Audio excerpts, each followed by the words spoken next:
All right, it looks like it started. Good evening. Welcome to episode 168 of Live Drawing. Tonight, I'm going to keep working on Undersea Hero rewards for different backers and give you an update where we're at. We'll chat and hopefully have a good time. This is the sketch that we started last week. I finished inking it off, some little noodling here and there and finished it on my own. But this was the tipped in. If you got the early bird special, this is the style of sketch. Most of them will be Undersea Hero, but I'll do some of Krakus. I'll do a couple of Jans, just to mix it up a little bit. But um, yeah, and I had been working on this sketch cover. I shared it on the announcement of the stream tonight, and obviously it's like a big exaggerated angler fish with his little light here, and I made it look like a light bulb. Um, good, Martha's. How you doing? And I'm going to finish inking this and we'll get it signed, and then this will be another one. This is the style of sketch for if you got the black and white sketch cover of issue 0. And issue 0 is what I would call the first cameo of many of the characters and the first full appearance of Undersea Hero and Krakus. The first printing of it, the first several pages. Hey, Dr. Mask, how's it going? Oops. Got a little blurry there. Some of these pages appear in the finished book, but this is like a preview.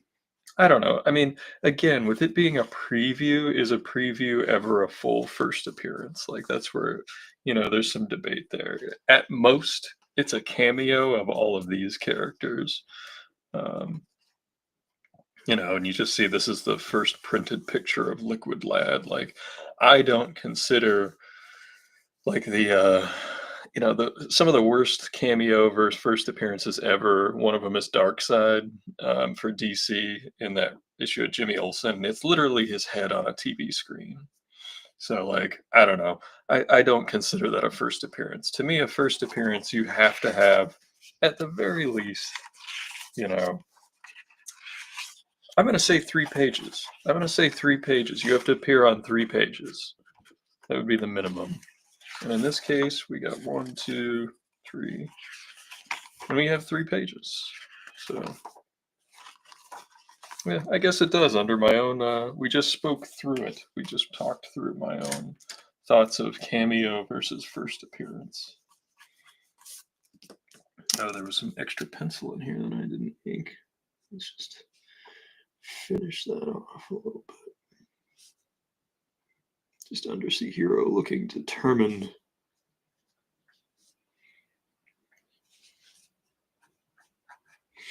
Sometimes the best thing for me to do is to finish a drawing and then look at it about a month later. And I can go in and noodle and clean up some stuff, and it usually is very helpful. I think that this could use a couple more spots like that. I hope people like the digital edition of the book is out for all the backers, and 69% of people have replied to the survey, which is great. Nice. And we've got about 40 or so people left that need to reply to that, so I know where to mail them their stuff. As far as the update on the book goes, I have done all of the requoting for all the print orders. Prices have gone up just without question, so the margins just kind of erased on some things, but we're still determined to get everything. Everyone will get what they ordered, and we'll push through. I'm hoping to get everything ordered in the next 10 days or so. That would be the goal. This down just a little bit. I've been working on the making of Zine, which was one of the stretch goals, and I've got everything except for the last page. There's one page in a story.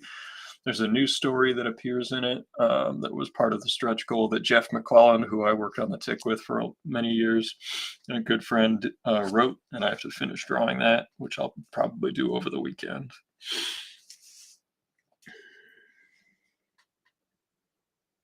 Yeah, my birthday's on the 16th, so if I could get everything ordered by then, I would be really, really happy. If a few things like, bags and boards or like what you call it, some of the shipping materials I don't get ordered by then, that's okay. Because that won't take as long as obviously the book printing.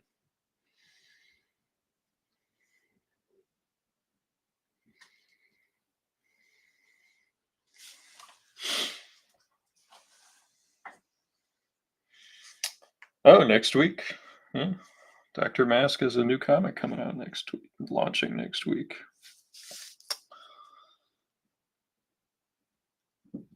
Feel free to throw a link up there in the chat if you like.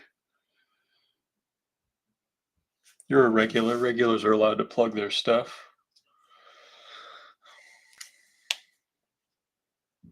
Michael DeFonte with his excellent opening. Good evening. I hope you're all doing well, and if someone is not, I hope things get better for you. I tell you, man, there's some times where I'm like having a rough launch to the show, whether it's technical issues or I don't have everything ready to go, and that really it centers me. I need to put that on like a for the print turnaround. I haven't gotten my books yet. Like I said, I'll be hopefully ordering them in the next 10 days. According to the website, they're saying 2 weeks. So, it's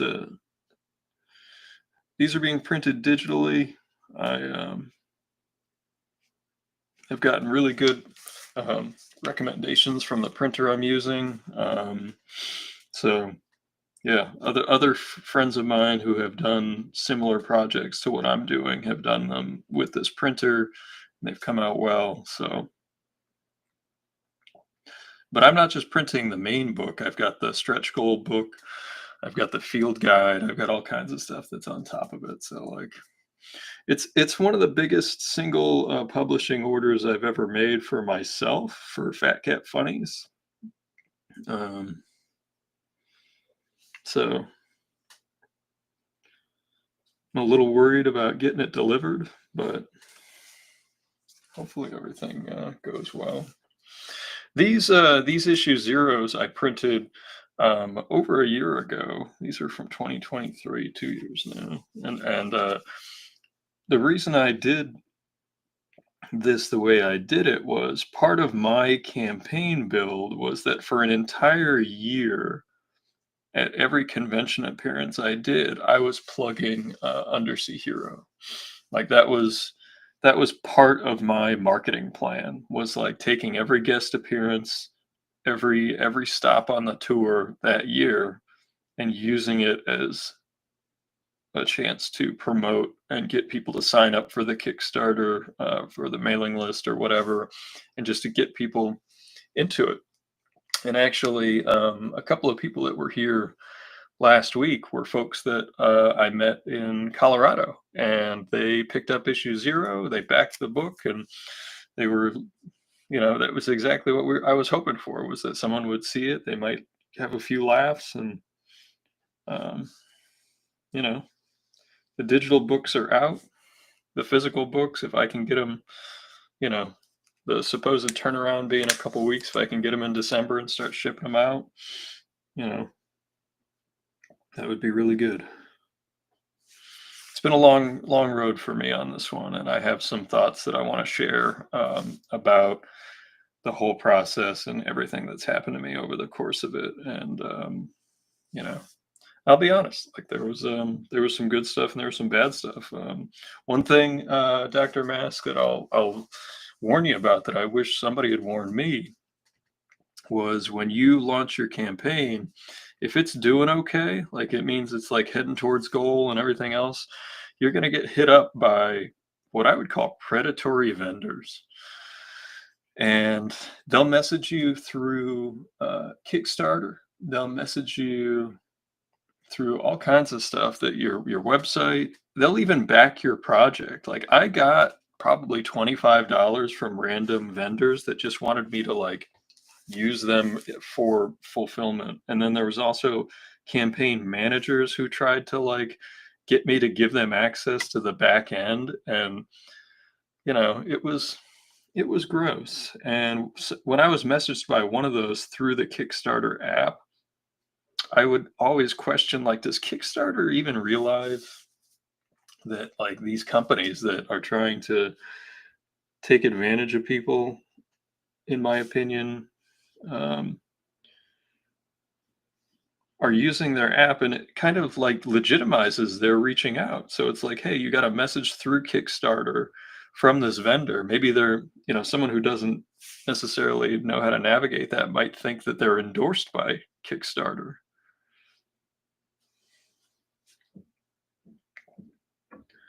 So if you do well, which, fingers crossed you do, and you make your goal quick and you become one of those projects that the platform loves, whichever one you're using. Yeah.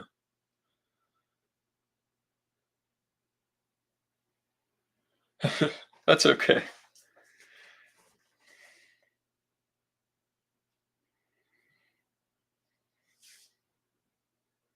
I appreciate the effort. Um, if someone likes silly comics, that's generally who I would recommend this to.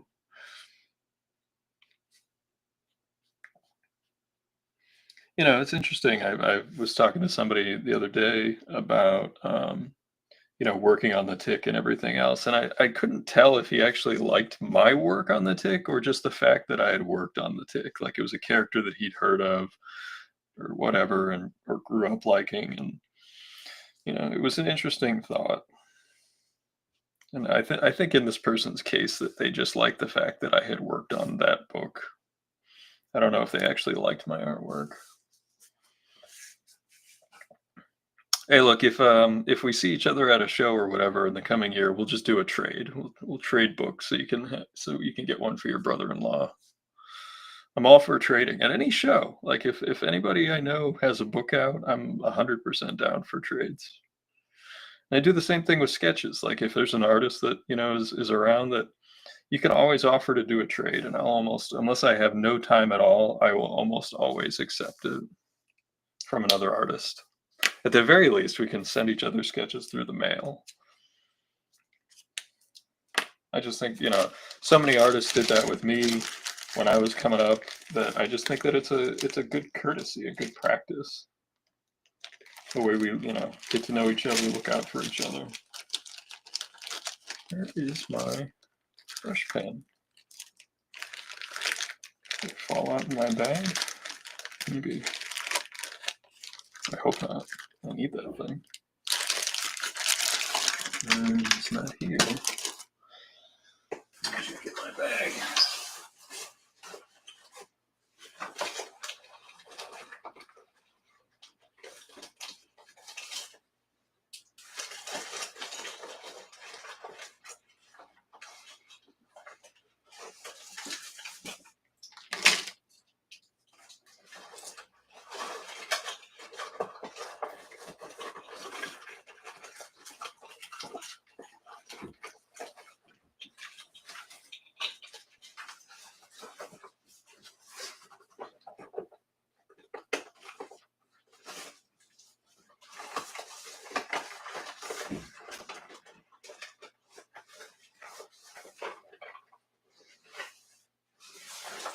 There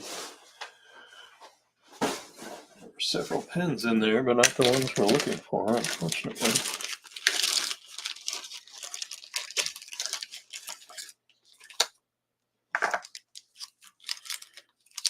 I always have Batman doodles because it's like the one character I worked on that like even like little kids have heard of that maybe haven't heard of, like the Tick or even like Red Sonja or Conan or any of those characters. So I always try to have one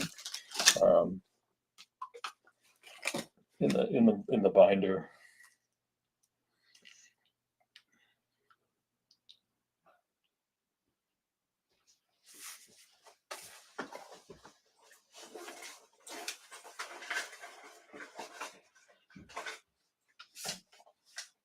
Well, I can't find the pen I'm looking for, so looks like we're out of luck there.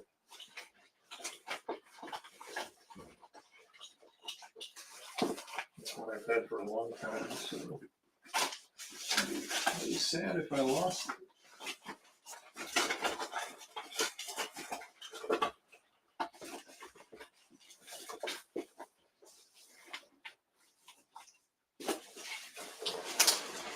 I guess I'm just bad at this. Let's see if I can get away with using this one. This one has any juice left. Not much. Maybe enough to just get us through the basic sketch.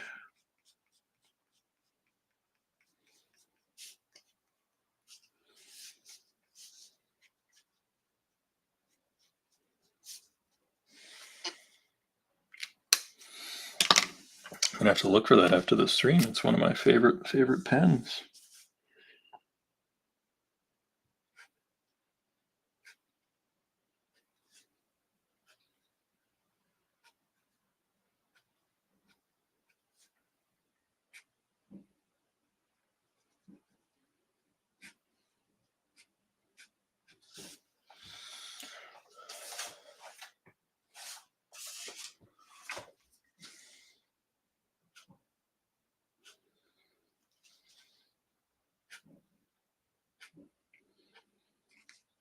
I gotta be honest, I always fought drawing Batman because I never really figured out what my Batman looked like. And he was one of those characters that the one in my head was always drawn by somebody else. So it was like hard for me to, even imagine what mine looks like. So even when I drew it, it didn't look right to me. And when I did the cover for the TMNT crossover, I was instructed to do the Bruce Timm style. So they had, the style guide and stuff that I had to follow. And I always say I was one of the only people out of the group of guys that got asked to do those variants that had to follow the style guides.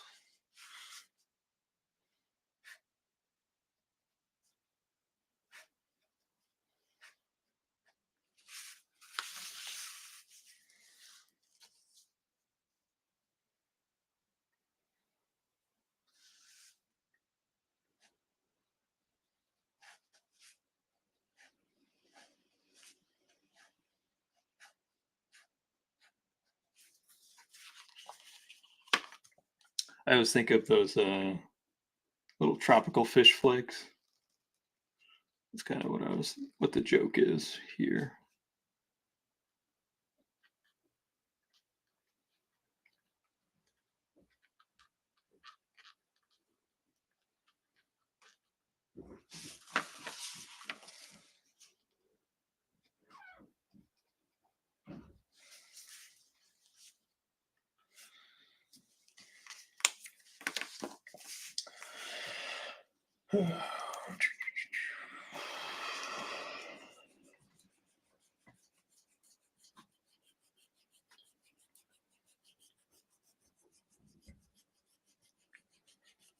Which Batman did I always think of? It's tough for me to get the Aparo version out of my head because Jim Aparo like drew Batman forever, and like I always read those issues of the Brave and the Bold out of the dollar bins. Those were like they're all like standalone issues. So if you ever had like $3 and you wanted to read complete stories instead of like the first part of 7 or whatever, those are always a great grab out of the dollar bin. I always tell people.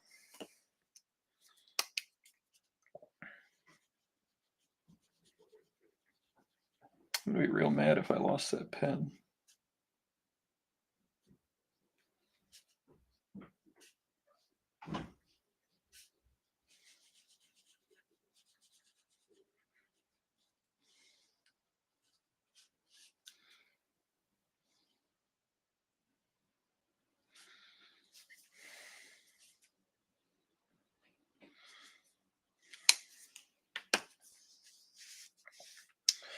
All right, and then Undersea Hero has his arm here.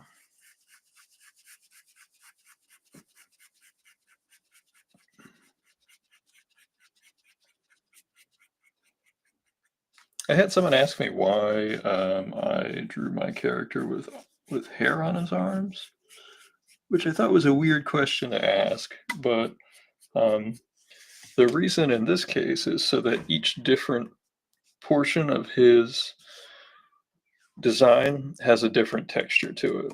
So like the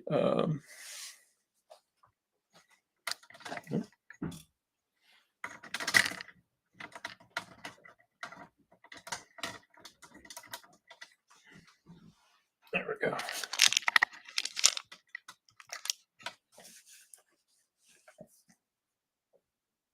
I would agree. Jim Starlin's version was interesting. It was different than a lot of other people's, and there's so many coveted versions of Batman that you can look at and reflect on, like Kevin Nolan or Wrightson or Neil Adams or whomever. Um, but yeah, the Starlin one definitely.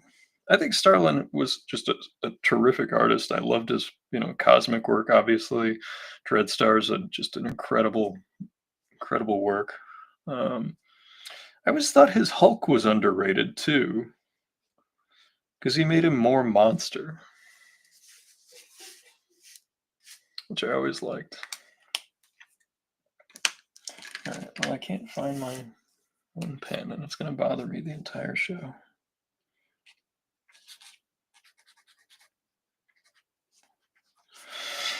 So, what I do after I finish a piece like this, because no one, necessarily knows my signature or whatever, is I flip it over and I just write out.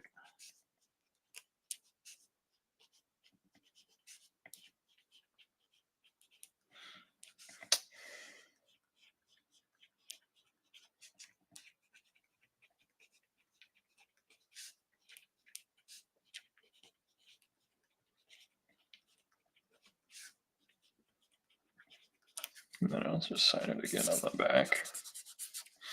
And that's generally how I finish a piece. I'll put the info, or like if I draw a character I've worked on, I'll write where my work was published, being associated with that character. But there's another sketch cover. We got to get another one started. I think we'll do a Krakus drawing on this one. I was trying to think of a joke this afternoon of what we could do. And I was thinking about just having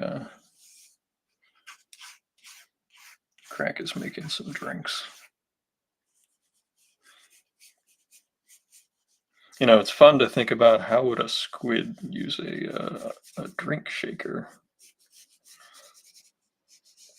I mean, he's a cuttlefish, but you know what I mean.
Hey, Jonathan, happy new comic day.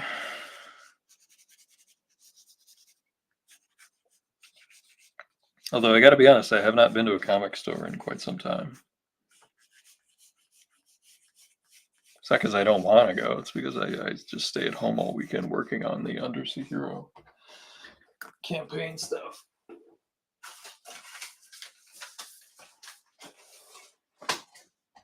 Annoyed. It's a very important thing to me.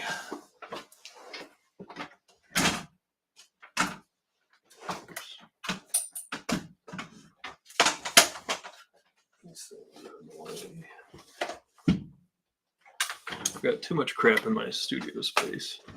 So every time I move, something either falls down or I have to move something before I move it. Aha! I found it. Yes.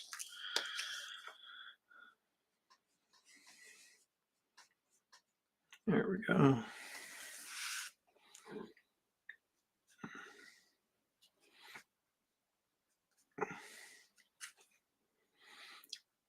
Yeah, for my campaign, I only gave the option for characters on the commission levels. Anything that was a sketch, I just, especially the early bird, I'm just picking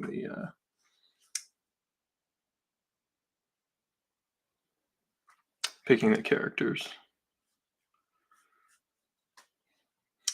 Oh, Michael says his comic store is doing a charity for local pantries by accepting food. Yeah, please, if you have a link to any of that, Michael, please put it in. This is a really important time for folks that are that need those sorts of resources. So I know I donate to the Greater Boston Food Bank. If you have someplace local, like your comic store or whatever that does it, that's awesome. And I just watched John Oliver, where he's donating all the money from some wine that has his name on it to food banks all across California. So hunger is like the thing that like I do put my money where my mouth is and my time.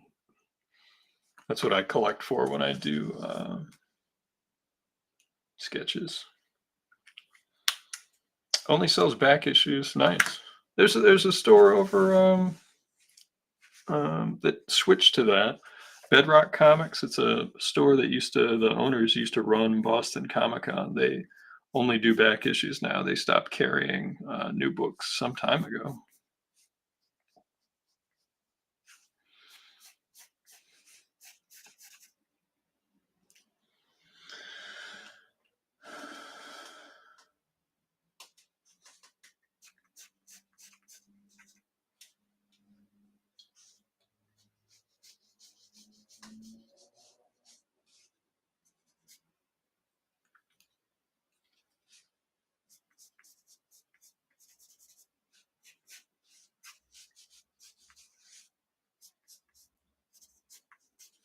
I can't see it on Restream, but if the link is there, Michael just posted it for that food collection.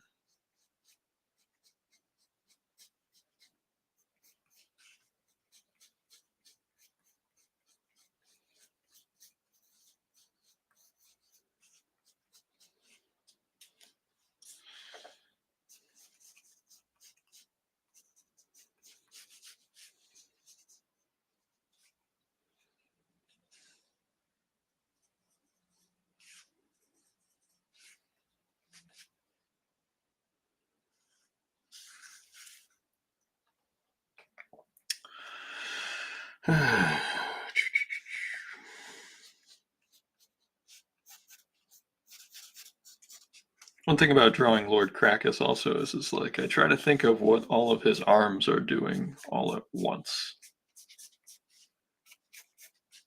And it makes me really think about storytelling and what's happening. Oh, there it is. There. Yep, perfect. Thank you, Michael. Michael just posted the link to that.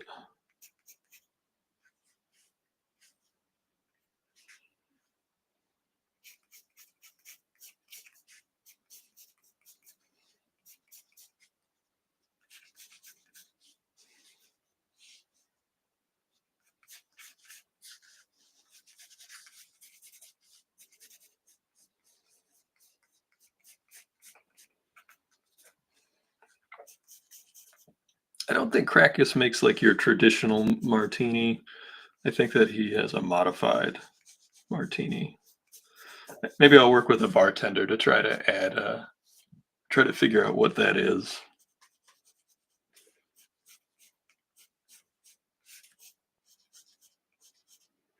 I can see the one in Facebook, so perfect. Yeah. For some reason, the link that you posted in YouTube, it doesn't mean it's not there. A Restream has some quirks like that where I can't see, like if somebody uses an emoji, I can't see what it is or whatever.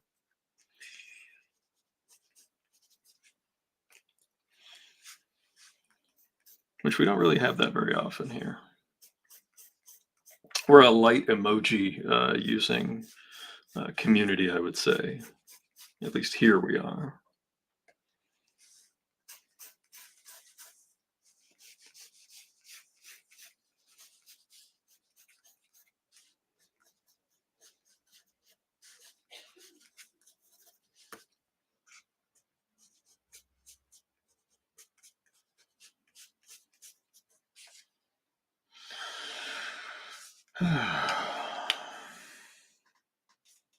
And then we'll have one hand with a towel, I think.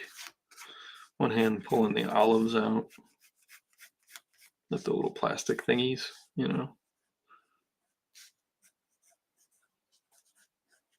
There's like slices of lime.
Bring this up.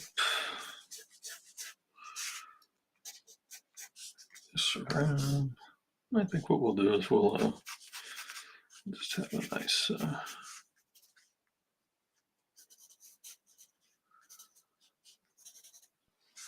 just black that out.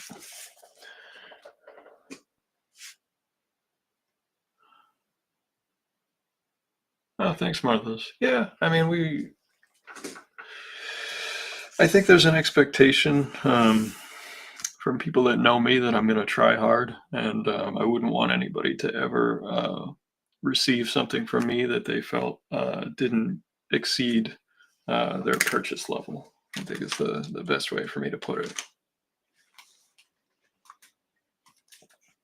You know, I like that people keep my work. I don't see a ton of it show up as far as like being resold, and I take a lot of pride in that.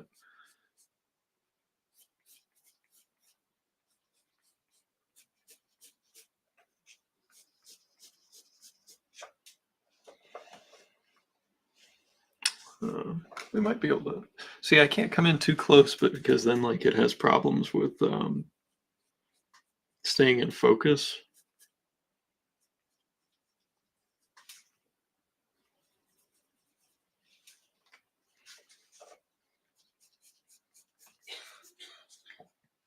What I probably should do is I should probably put, you know, at least a few bottles of something behind him so that you see that he's like at a bar. I just didn't want to draw a whole bar. Maybe we can just put a few bottles right in here. Yeah, that's fine. I didn't want to be drawing, you know, liquor bottles all night.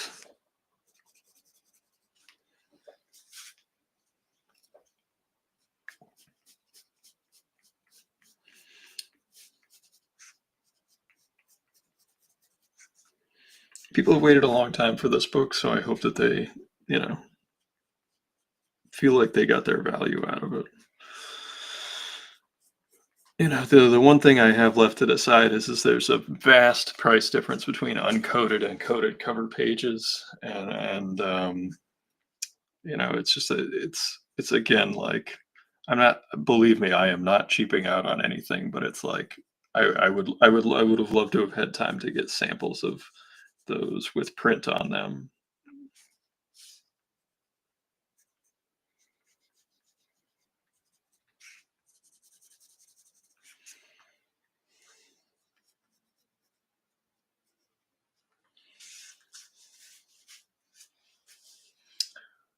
Slabbing sketch covers. I mean, sketch covers, I guess, are a little different just because it's more like a frame at that point. It's more like someone framing it, but like, I don't know, slabbing comics is just like it no longer is a comic. So, but also like it's a different thing with an original drawing on it. So I don't know. That one I'm less um steadfast in my thoughts on it. I just don't like slabbing like just a regular comic. Like this book that my buddy Nate and I just did the lettering on. Nate wrote it and drew it and everything. And I just think that if you were to slab it, like you'd miss out on like all the work and beauty and um, just the enjoyment of it. I don't know. So I guess a sketch cover is a little different if it's being treated more like a frame. That doesn't, people are going to do whatever they want to do with whatever they bought. But me personally, I've never slabbed one. Um, I've actually read comics that have sketches on them for sure.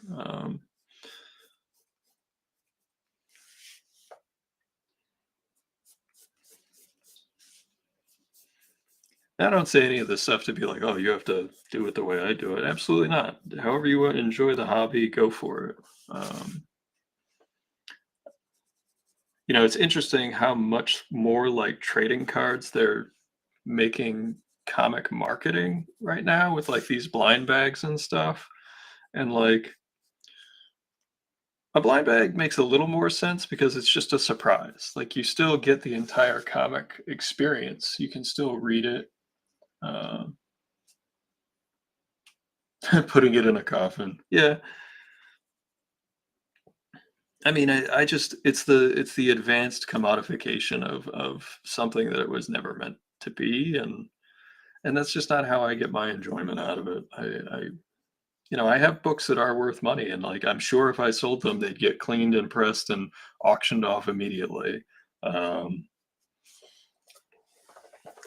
I just I there's something special about owning a book that is rare and valuable and just a wonderful story, and just being able to open it and read it in its original format. Like, I don't know if anybody saw this going around. Jose Villaruba has been sharing this.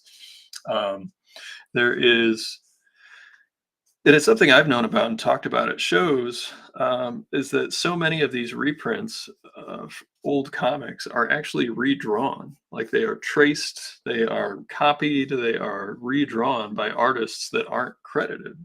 Like the Amazing Fantasy 15 artist cover was Jack Kirby, but in the reprint, it was traced off by some other just staff artist or freelancer that's uncredited, and it's not Jack Kirby, and there are big differences. And I find it amazing that like these reprints just like that, and they don't. It's uncredited, like, and it's not even the same drawing anymore. So when you get to read the original, is so important, like to see it in the form it was intended. And like I think people get this idea that you know they didn't know that the paper was crappy, or that they didn't know that the coloring changed on that paper. Well, when you see these old comics recolored on new paper and they just look garish as all get out, it's because they're not accounting for the paper. Like Barry Windsor Smith, there's a YouTube video of him working in his studio, and he talks about accounting for the paper color. He flat out talks about it. So they knew exactly what they're doing. Jonathan says an old book to protect it is about the only reason I see the slab of comic that I bought a few online. As at least that way, an expensive book was had the third party guaranteeing the condition. No, it's true. Like it is. It does. I understand all the reasoning behind it and everything. Like if for investment purposes and all that, you know. And actually, to pull it full circle, like if somebody brings a book up to me to they want graded and they're having me sign it, I don't have a problem with it. I just ask for a donation to whatever charity I'm collecting for, whether it's the Hero Initiative or the food bank or whomever. And I just ask for $5. Like for regular comics, I'll sign For some reason you have every Tick comic I've ever done. I'll sit there and sign them for however long it takes. I don't care. I don't charge for that stuff. And it's funny, you go on eBay and you see people buying stuff I'd sign for like, you know, uh, just a ludicrous amount of money in my mind.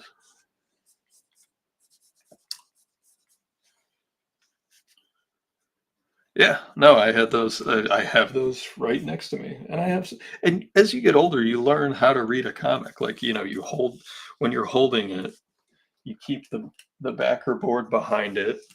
We'll pretend this is the backer board, and you hold the spine and you flip, and you don't open it like all the way, and that way it protects the spine, and you flip this way, and then you can open it some like this and read, and just make sure your hands are clean, and like it won't just reading your comic, it's not going to destroy the comic.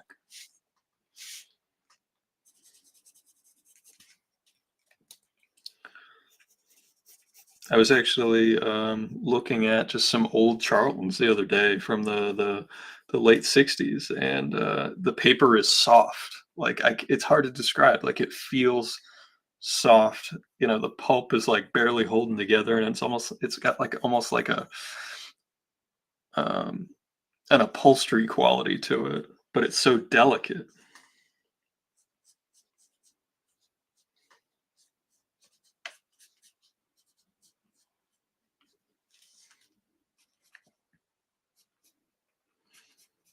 And if I was trying to get every last dime out of my collection, that's what I would have to do. I'd take like the top 20 books, pay the whatever ludicrous, surcharge fee that they charge for expensive books, and then, you have them clean it and press it and then you sell it. Like that's just kind of becomes standard. You don't I don't think I think collectors are finding that there's not a return on just grading every book ever. And even minor keys, you're not getting a return necessarily unless it is a 9.8 or a 9.96. What are people going to do with like a stack of 7.5 Nova number ones? I would say my entire life, it's like the most hyped first appearance with the least payoff. I mean, at least the first issue is drawn by John Buscema, so if you're going to read it, it's well drawn superhero stuff. And I think Joe Sinnott might have aped it. I don't remember for sure. Or Chickstone? Could it have been Chickstone? No, Chickstone inked Savage She-Hulk #1.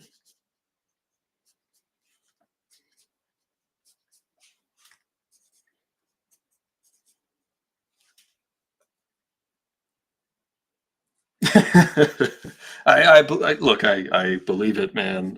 He said that they say as soon as Charlton Comics rolled off the press, they turned yellow.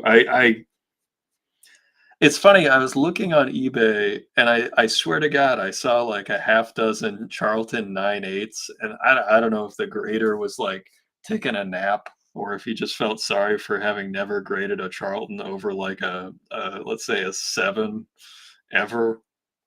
Or is it graded on a curve? Like they know Charlton's are the registration's awful. The covers were printed in Michigan and shipped to Connecticut if they had a photo on it.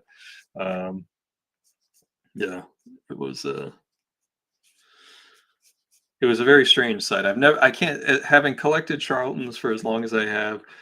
I think I've maybe held 6 that would get what people would consider a high grade.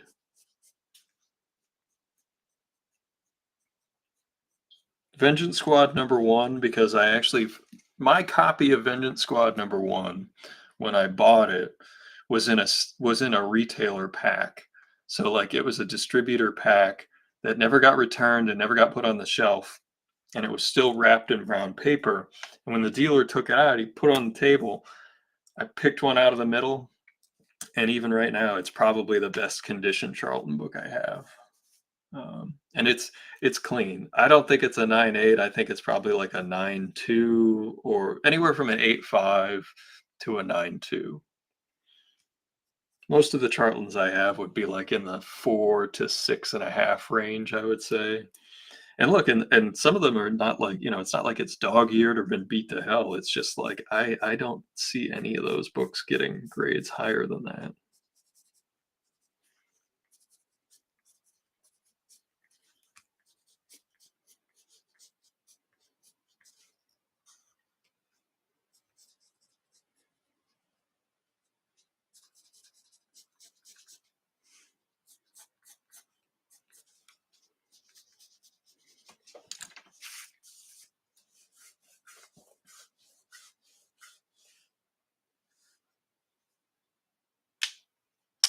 Same shop I talked about bought a collection with a bunch of graded books, and it looked like the guy picked out what he thought were hot books, and the store was selling them for $15. Yeah, I mean, I just think that like the random, a good example I think recently would be like that Spider Boy character that they hyped all to all get out.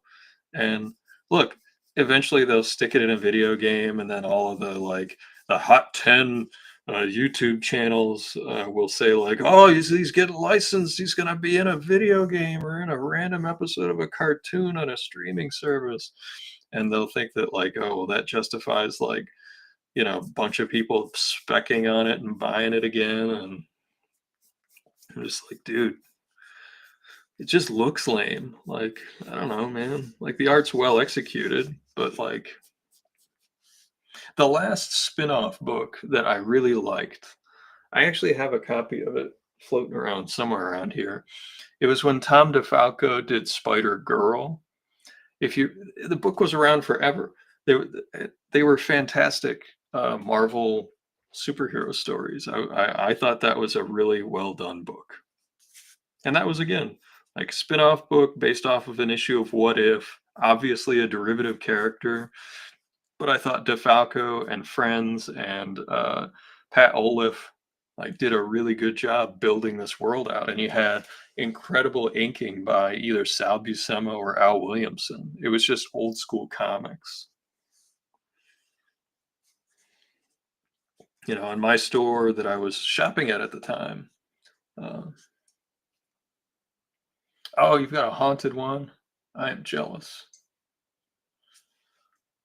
I don't have a haunted one. I have the reprint that they did later, like issue 25 or whatever it was. And they didn't even print on Haunted One. They have that beautiful shot of the eyes of the ghost and the mouth. And it's basically like a predecessor to Ghostbusters. When Charlton reprinted the book, they literally just printed the mouth. Now there's stuff going on in it, so but like they got rid of the eyes. Like it was so lame. But I got to read it, and it's a really good story. So yeah, I'm jealous. That's a really great book to have. Jonathan's got it right. The Wizard Hot 10 list. And then Wizard, of course, like had its own quote unquote price guide in there. And then they had, Seamus and all those other guys who were dealers. So they were manipulating their own prices. And yeah, like it was there's a lot of ways in which the comics industry is ripe for um, taking advantage of the fans in a financial way, and there are predatory people that go in there and do that, and they're still there now. That the people who just do a gajillion variant covers, and like I don't know, it's this idea of false scarcity that it tries to get you to react before thinking like, do I want to read this or do I want to have to move this when I move? That's something I think about, especially as I get older and my back gets like worse and worse. It's like, do I want to carry this to another apartment? I do not.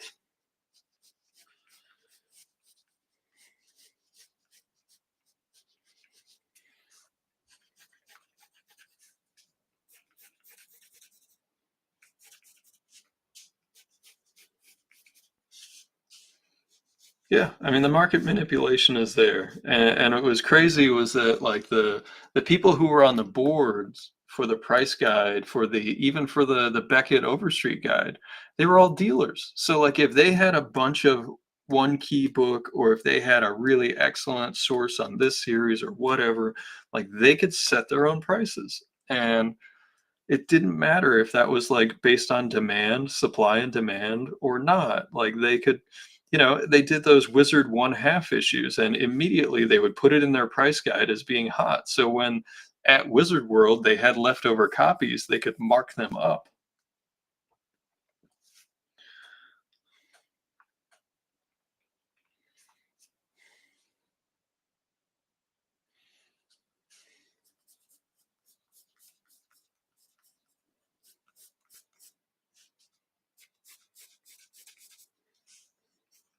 And it's not subject to the same rules and laws of like the stock market. So like people can go in and use those techniques that are illegal. That like if you have a finance person, which we have several in the industry right now, who knows the laws that they're not allowed to break in finance, they're allowed to go and do that in comics because there's no antitrust. Um,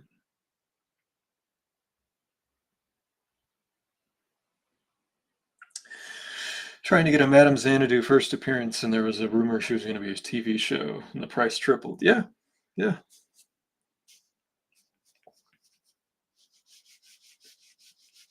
The fake investor speculator stuff, like it's if you want to read that book, go read it. I think it's got a beautiful Kaluta cover. You can't go wrong with a Kaluta cover.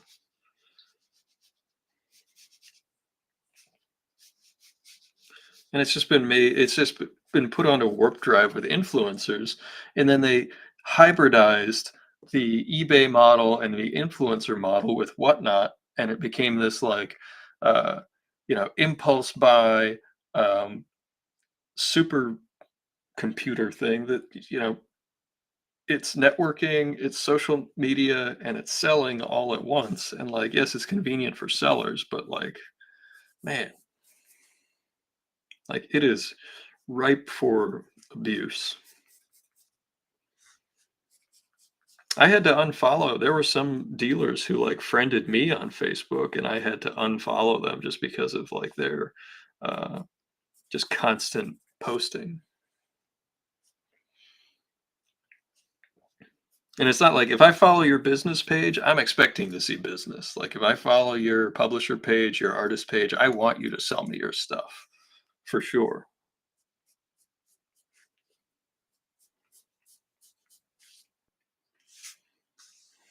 I want to see the books you're making. I want to see the art you're selling.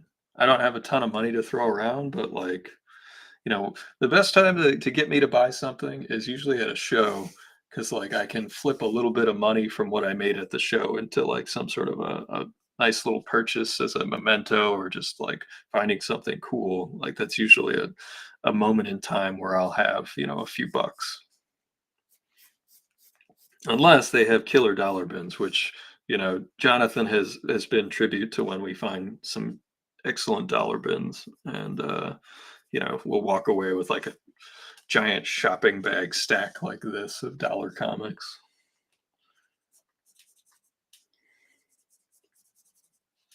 I did see a video online about a flea market I'd never been to near where we are, Jonathan, and it looked like there was a fair amount of comics um, that we would be interested in at said flea market. So there was an outdoor one though.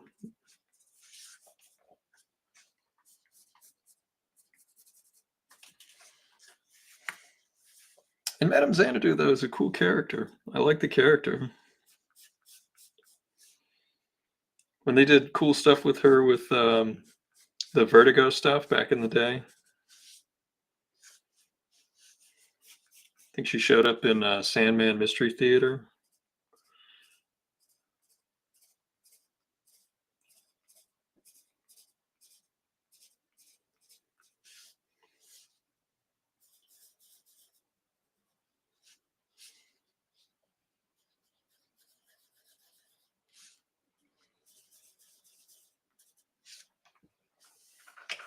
Grabbing a couple of olives with his suction cups there. I don't know. Have you guys ever run into that where it's like, I mean, I definitely have with like horror comics. And like old Charlton books for sure. Like during COVID, prior to COVID, they were still in dollar bins. Like you could find them in a Bronze Age bin. You'd find, and they wouldn't be the expensive ones, not like the 1950s Ditko, but you could find Bronze Age Charlton comics for a buck, 50 cents, $2. Once the boom during COVID hit, they looked at the guides and stuff and pulled them all out of those bins, and they never put them back after the prices went back down.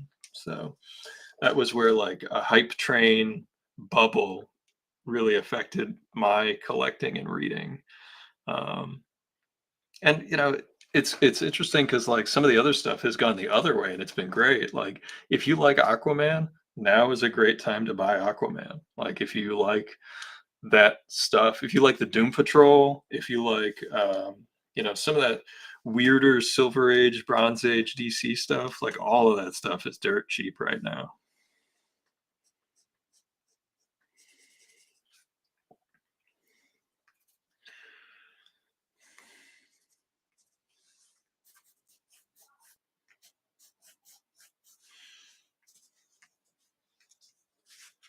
Outdoors, yes, yes. I saw a video. It was outside. It was near a certain speedway that we're aware of.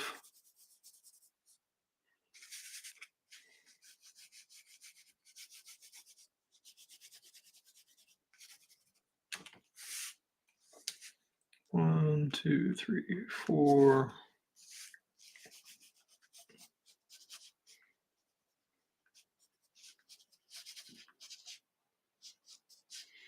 It's a sponge.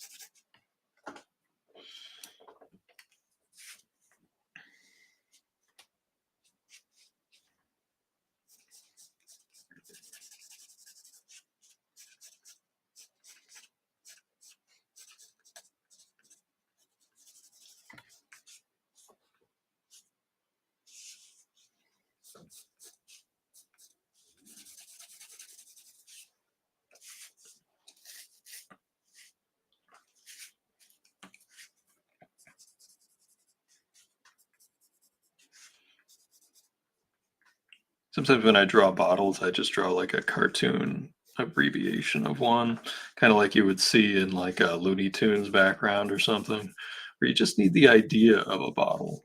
It has a label. You can put a little spouty thing on it if you want.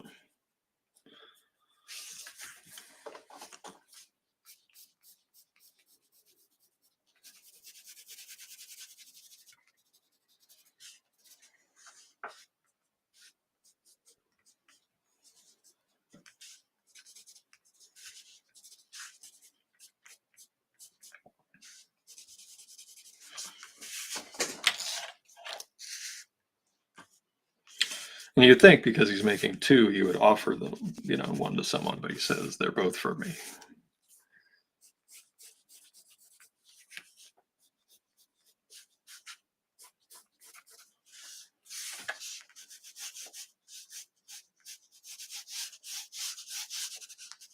Like a wooden grain texture we'll put on that. And again, using texture, like different abbreviated textures as shorthand to make sure you know that I'm communicating what you're looking at, especially in black and white. Like anywhere I'd show like a different section of Krakus's body or arms, I'd put a couple of those little dots, like just a dot. And you'll know that when you see just that in between things, even though it's not in color or anything, that's his little tentacles.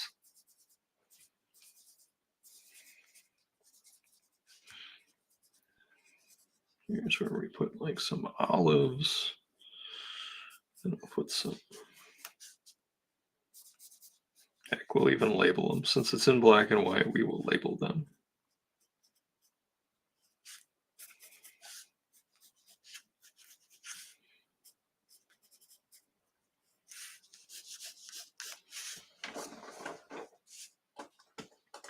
Oh, thank you. Yeah, Crackus is fun to draw. He's got a lot of personality.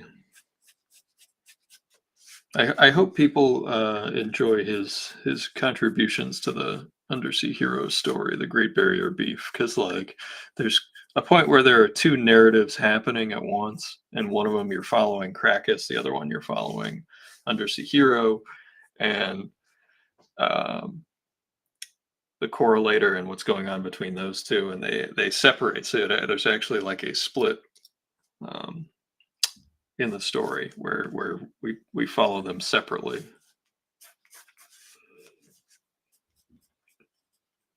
It's an easy narrative device, but like I hope people like him enough to justify him being such a major character.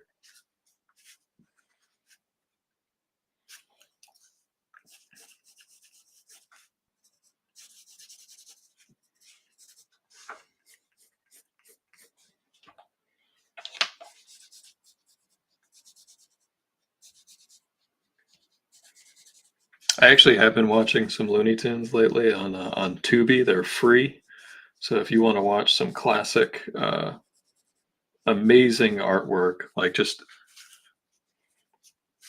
the textbook shorthand for everything cartooning, it's all there.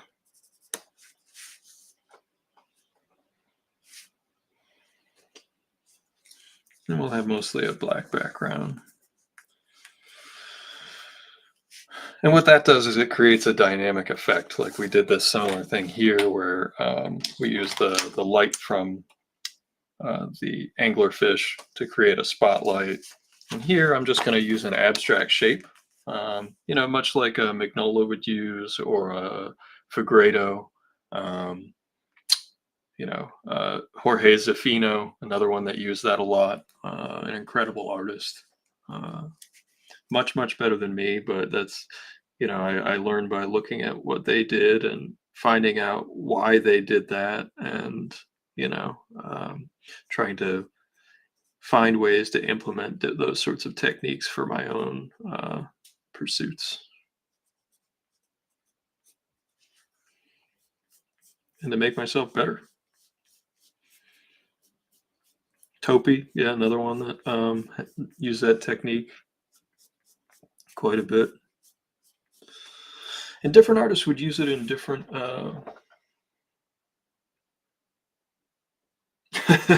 Yeah, the little Poseidon's angle was simply that he is the guy that runs the casino. I think that I wanted some uh, ambiguity there, and I think uh,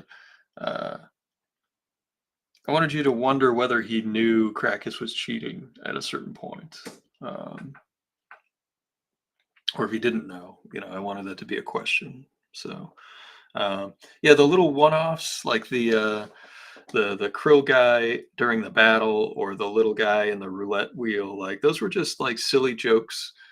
um, I talk about in the making of the level of chaotic exuberance that was involved in like just the lack of structure. And so like I wanted to rein it in and try to incorporate some of those like one-off jokes within the course of the narrative. And that was one of the jokes that, I came up with a long time ago, where it was like on a roulette wheel, what if it was like a little guy driving it? And I thought like what would be kind of a silly way for us to have a fun, like, I wanted him to be like a Steve McQueen type little sea bug.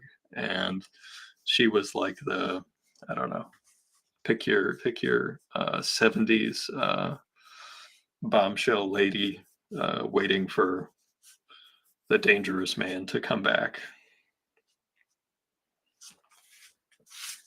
So that was it. Thank you for reading it and looking at it at least. And I'm glad you had at least the one scene that you gave that gave you a reaction chuckle.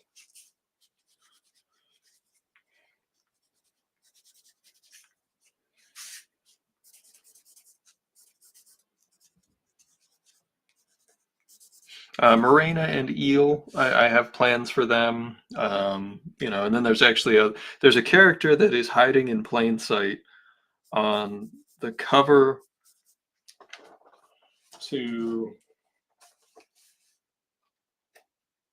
issue 0, and on he's on one of the last pages of the books, and he'll become a much more important character going forward. I refer to him as Spectacular. So if you find a character labeled Spectacular, you'll know which one I'm talking about. And then the people you meet late in the story, they obviously all and actually one of the characters who you think you meet late in the story is actually on the big board early in the book.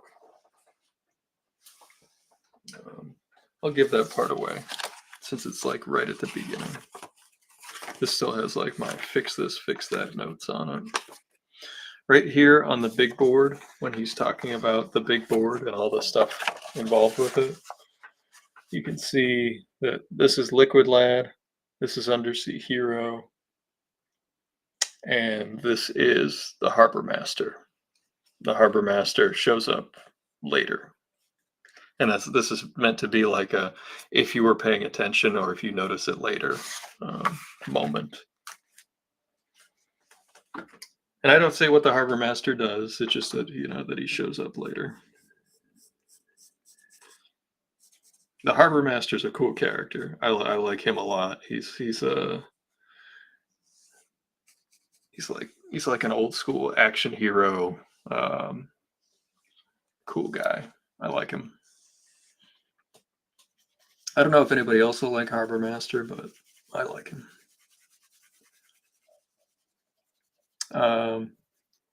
There was a character that I created with Chris Campana joking around at a show. Campana is famously our. Oh, good, you picked up on it. See, you're a person who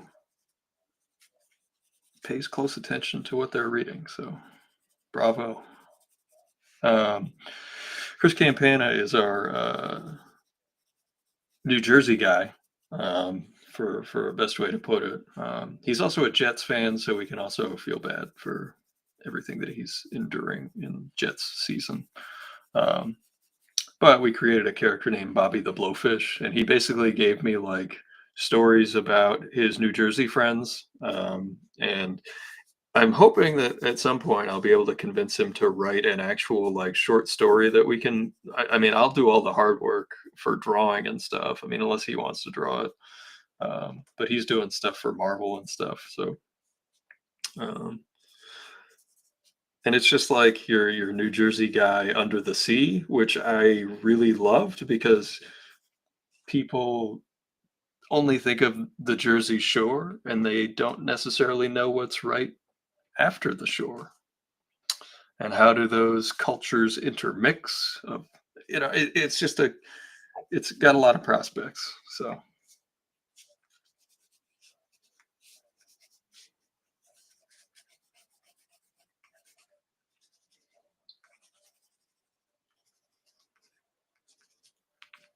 there we go.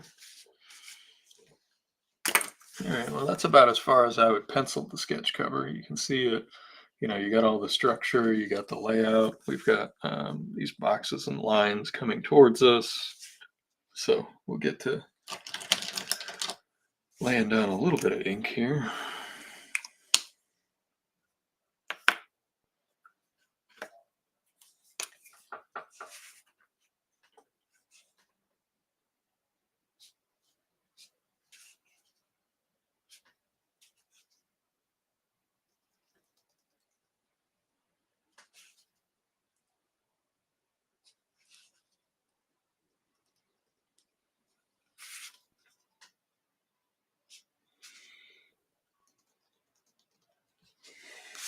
Crackus's eyes are always in shadow because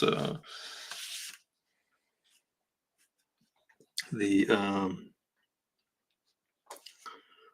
edge of the his carapace there hangs over, so it creates a little pocket for his.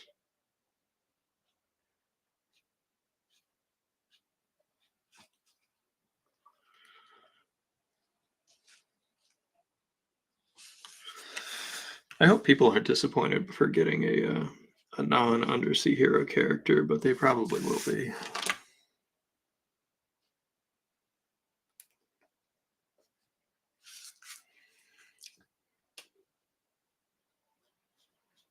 The thing that would make me enormously happy this year is if I'm at a convention or a store thing, or I think we are going to do YardCon, do a big yard sale with me and a couple of my artist buddies just at my pad here um, next year. If somebody asked for a Undersea Hero character at a as the commission, or just a sketch or a remark or whatever, that would be delightful.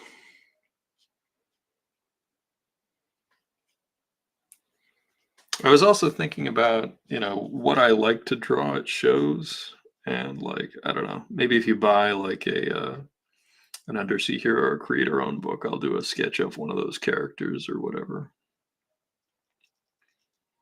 I even at one point considered doing just like tiered pricing for stuff, but that was just too complicated.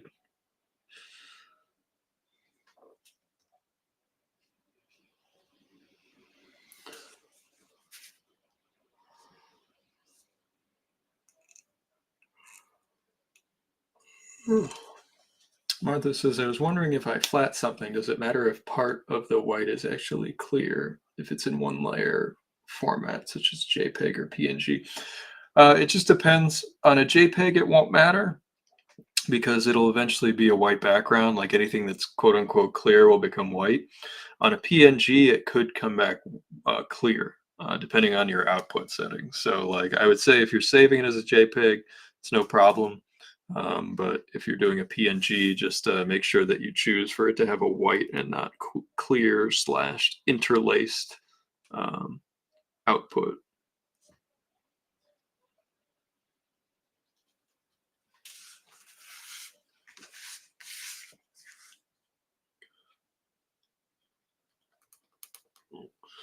I thought I had all of these done, but unfortunately, I did spill some tea on one of the sketch covers. So I guess that sketch cover is now mine. I was trying to think of a way to salvage it, but I couldn't figure it out. Maybe watercoloring the whole thing. Oh, I'm tired.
I was also happy to see. I don't know if there are any hockey fans in the chat tonight, but the Bruins are now they now have a winning record. So yay for the Bruins.